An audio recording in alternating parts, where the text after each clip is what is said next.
Pratala jemblong nganti tapis ing dasaring bumi.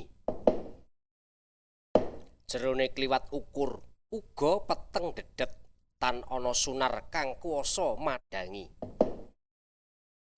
Kaprah tetembungane yen ana kleyang tiba swarane bisa ngumandang gumandul kaya celuk-celuk.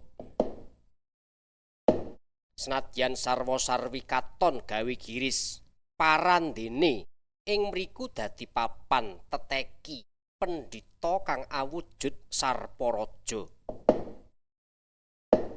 Risang Sarparaja nampa praptaning titah ingkang pinuju kayungyun marang babaring tirta suci Saptapertala.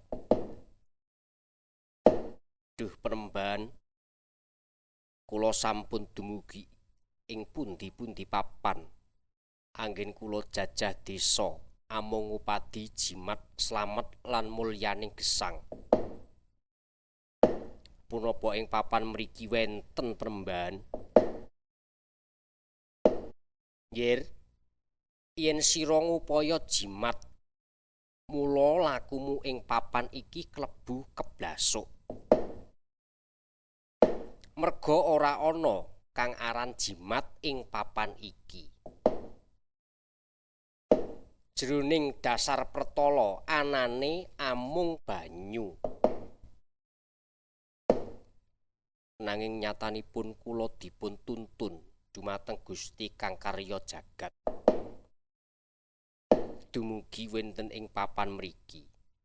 Kula kinten tirta ingkang Penemban kuwaosi menika ingkang dipun wastani jimat.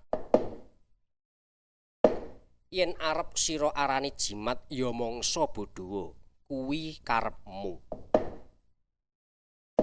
Merga pancen wiwit jaman purwa, tirta suci Saptapertala pancen diupadi marang titahing Gusti. Ya kanggo sesuci, kanggo manembah, kanggo sarana usada lan kabeh sarana jroning urip. Nuninggih mekaten.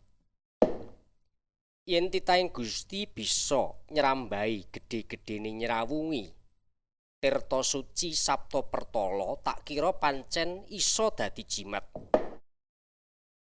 Jimat sing mbok karepake, jimat slamet lan mulyaning urip.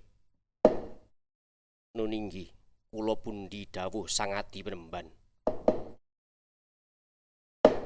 Tirta suci Saptapertala ibarat nugraha bisa dipara dadi pirang-pirang wilangan ing antarane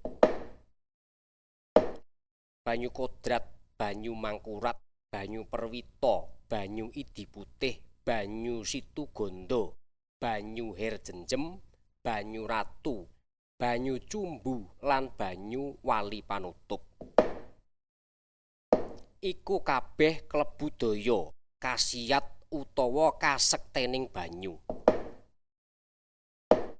Mula mulyakna ananing tirta suci Saptapertala iki. Muga bisa dadi jimat keslametan lan mulyaning uripmu.